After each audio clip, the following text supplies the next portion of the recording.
I'm going to pick a long shot, I believe. You could call him that, but I'm going to pick Clint Bowyer this week. Wow. If we are right about this, we we need some sort of reward or something. We are the greatest Yeah. ever if we get this one right. So, Welcome everyone to the Incredicast Podcast. I'm Adam Hurst here with David Kerrigan. Sunday's race was snowed out, so we raced at Martinsville on a Monday. And who ended up winning that race? after 190 races without a win, the man who raced for all three manufacturers finally brought it home in Kansas-style drifting through turn 3. The man himself, 14, finally back in victory lane since Smoke himself. Clint Bowyer brought it home to victory lane. And man, what a race he had. Which last video, I called it in the podcast. I said Clint Bowyer would win this race. Huge congratulations to you, because it was a really big underdog pick, and I was like, yeah, sure, you can pick him. Sure. Yeah, But I didn't think that it would actually happen, but it did. Huge congratulations to Clint Bowyer, Storthaus. Really, that team has been on it this year. Their fourth win, including 3 in a row from Kevin Harvick in the 4. they've won 4 of the first 6. And they almost won the Daytona 500, as we know. And Ford has won 5 of the last 7 if you include the Clash. Yeah. So That's just crazy. Stuart Haas is on it this year so far. and So many said Ford would not have speed. Ford would be in the back. They would struggle. Here they are winning half of the races so far. More than and that. yeah. And what's crazy is that the body that they have on that car is from 2014. And so not really a whole lot of changes aero-wise, and still they're just on it. But we're here to take you through each stage and what happened. And so as we had in the first stage, at the start of the race, as Adam said earlier, we did not race on a Hyundai because Martinsville, Virginia turned into Snowland. So yeah, we had at the start of the race, we had Martin Truex Jr., who had pole. Well, he didn't have pole. It was because Yeah, qualifying. this race was because, of the points wise, owner points wise, I should say, as Harvick, you know. But yeah, so Truex would lead for a grand total of 4 laps. And then, yeah, not really something that Truex does often. He's usually up there a lot, whether on strategy or on speed, as we saw all last year, right, Adam? Yeah, Truex, he just needs to figure out Martinsville to start winning there. We saw him all over the place. It's like he was first, he was 4th, he was 10th, 13th. Oh, he's back and forth again. You know, something. He made some good changes at the end. So a great comeback from him. Yeah. But for now, Truex really needs to figure out how to run the entire race at Martinsville, stay up there the entire time, battle Kyle Busch and Brad Keselowski, and now maybe Clint Bowyer will be up there every single time. Who knows, right? Yeah. I mean, with all that speed from Stuart Haas, who knows? And then we had the 18 of Kyle Busch, speak of the man himself. He would pass the 78 car, and he would have the lead for about 46 laps-ish. We would have a competition caution, which I would like to have a discussion. Why is it called a competition caution? I have no clue. Competition? Competition really doesn't make sense for that word. No. It should just say mandatory caution or something, something like that. Because we don't know how the track is caution. So yes, and then Hamlin himself Kenny Hamlin, he would take off after the competition caution, and he would lead all the way to the end of stage 1 and would get a stage win. His first of the year, I believe. Wow. So good for that team. So then, yes, what happened in stage 2? Stage 2 became the highlighter car stage. Ryan Blaney. Neon yellow. Neon yellow with the mop on his hood. Yeah. The man who designed that car really needs to take a clash course, because those two forms of the same color, they really clashed together. My goodness, that was not pretty. That didn't look good. But yeah, Blaney was trying to, I guess you could say, mop up the field in stage 2. Clint Bowyer made some great gains during stage 2 and ended up marching down to the back bumper Ryan Blaney, but because of lap traffic and all of that wonderful stuff, Clint would not be able to pass Blaney, and Blaney would get the stage 2 win, his second of the season. Really good for him and for Team Ford, really, to see all those cars up there.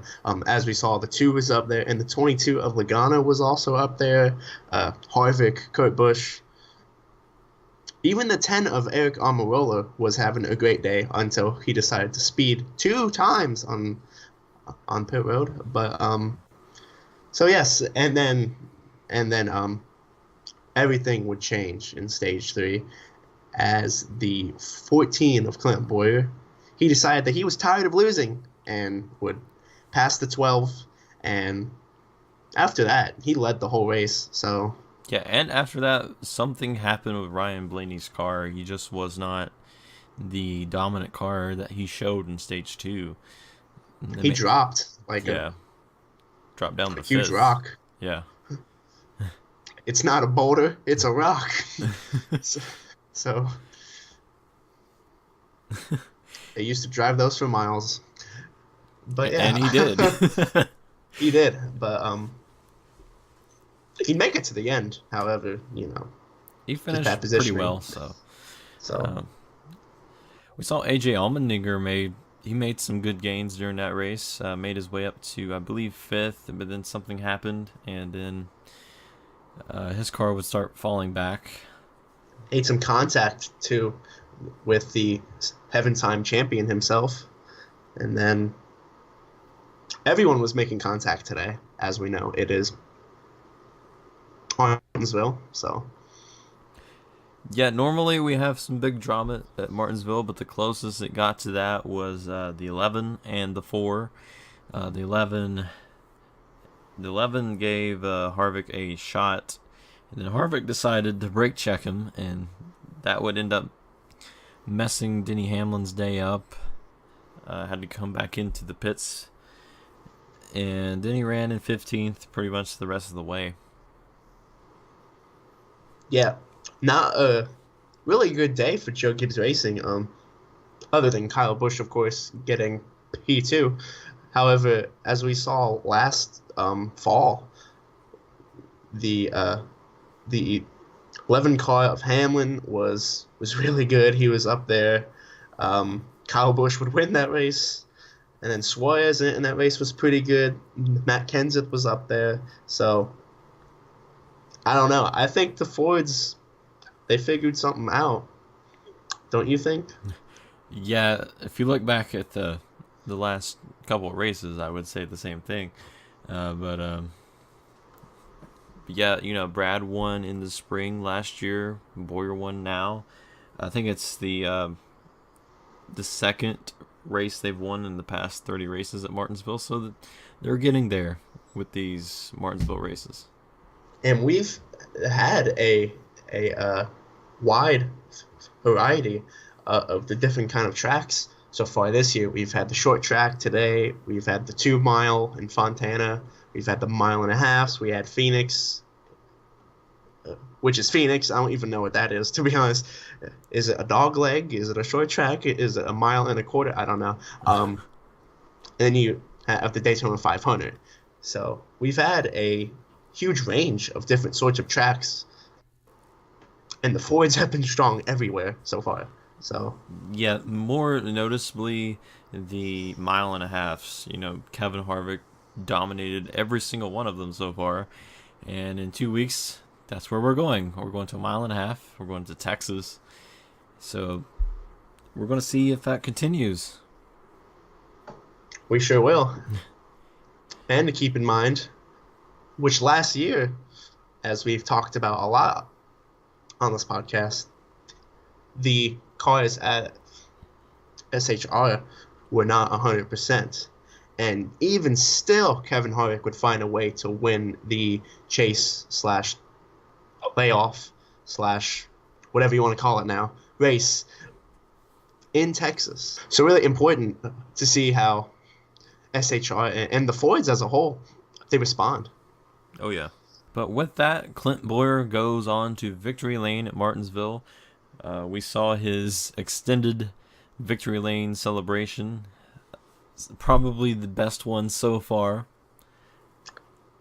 That's what happens when you're from Kansas, man. He knows how to party. 190 winless streak. You have to make it special. Across teams, too, Yeah. He drove for Michael Waltrip Racing, and then that team went under. That's where he got his last win, was with that team. And so I don't even know the name of the other team he drove for. Harry Scott Racing. Sure, why not? I think he so. drove for them for one season. Basically, that was just to hold off until the 14 car was available, of course. He drove for them, and then last year, with his first year at a Hoyt Racing, to be there, couldn't really do a whole lot. He barely missed out of the playoffs, and then now, boom, Now he's in the playoffs for sure this year. Yeah, really crazy to see him there now, in contention. So Yeah, fantastic. For that team. Yeah, we're going to see if that's going to carry over to Texas and other tracks. We're going to see if that momentum starts to roll in for this team. Because we saw... It very well may, yeah. Yeah, we saw Harvick, big momentum for him. 3 in a row, I think he used it well, right? What did you say? Yeah, almost 4 in a row if he wouldn't have wrecked with Larson. And then he got another top 10 here today, so top 5, I believe, too. Top 5, excuse me. My goodness. Which Martinsville, so, yeah. Martinsville is not a very good track for him, and to see him run top 5, which he got 5th last time, when Martinsville had that big, crazy drama going on. I have no clue what even happened towards the end of that race. All I know was him and this random fan from the Star Wars premiere. They had a little discussion. Yeah. Yeah. But yes. And so we introduce today a new segment of the podcast. Would you like to describe it, Adam? Yes, it's going to be called Keeping Up with Landon. And it is where we're going to be keeping up with Landon. Very simple. Landon Castle will now be a part-time mascot with us, like Kyle Petty is. We're just going to talk about Landon's day for a little bit. And how did he run today? I'd rather sit on the couch anyway, so that was not a bad call for that one. Really good day for them. I mean, they didn't run last all day.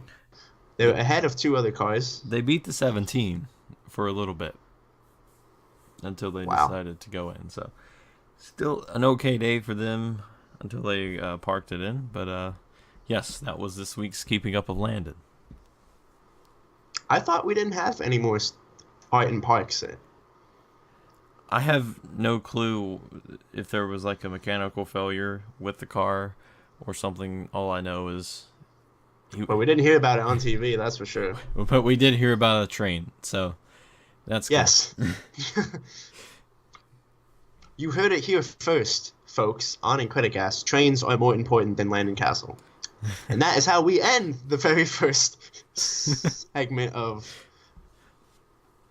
Well, Keeping Up with when you Landon. put it that way, trains are more important than staging to NASCAR, because like there was going to be a pass for the stage and then they just zoom in on a train. Yeah. So I have no clue what that was about. We hope that cameraman Hill has a job. I just want to picture that cameraman was so bored of the race and just started going, that train over there looks pretty interesting. Wow. He did like a point and click. Yeah, maybe if I click on this train, something will happen with the race. So yes, so we will have a kickoff recap coming up soon. Would you like to tell the great folks about it, Adam? Yes. So next week, NASCAR is having what is called a off week. There will be no on-track activity for the week. So because of Easter. Yes. So the NASCAR. He is indeed risen. Yes, he is, and everyone's going to be celebrating that by staying at home, enjoying their time with their family. But we are going to have another podcast, so all of you awesome viewers out there will not have to wait a week before you see, or another week, I should say, before you get to hear our voices on the great YouTube. You're going to have to wait a week. Still have to wait a week. Technically not, though, because it will be on Sunday. Little less than a week. Monday. Yeah. Yeah. So yes, if you want some NASCAR content, just come on to YouTube at, I believe it will be around 6 p.m., as most podcasts are. So if you want to know what we're going to talk about... Except this one. Yeah. This one is not. I have no clue when this one's going up. And they just threw me for a loop with all this Monday stuff. Fantastic job on a consistency. Fantastic. Well, you can't really blame us because it's snow. Anyways, if you want to know what will be on this episode, we will be discussing the first 6 races, then plus the Clash. We're going to talk about who's strong, who is not. Fairly easy questions. Also, there will be a poll for your favorite thumbnail of the season so far in the description. So, it's going to be a very interesting podcast, I believe. Yes, and as well, we will be doing a short Q&A on the kickoff. And so, either on YouTube, you can comment below, or if you're on Twitter, you can ask us with the hashtag kickoff, and we will love to read your comments, and we will try to answer them. So yeah, it's just going to be a chill podcast, talk with fellow NASCAR fans, and see what you think of the racing so far. But speaking of questions from fans, we have another one from Jeff, as he asked us one last week. He says, does NASCAR need to start a salary cap for teams to save the sport? That's a good question. Very good question. Because as we've seen lately, in the past, 30 years, it's not really 30 years, but ish or so. The only teams that can really compete for a title really are your big powerhouse teams that have the cash to do it.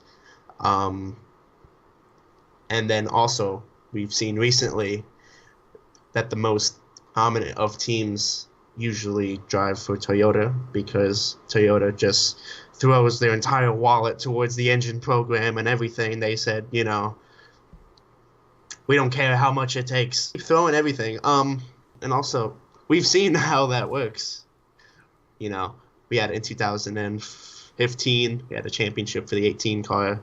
That was the first for Toyota. And then last year with the, Truex, the whole entire season just dominated everything and everyone.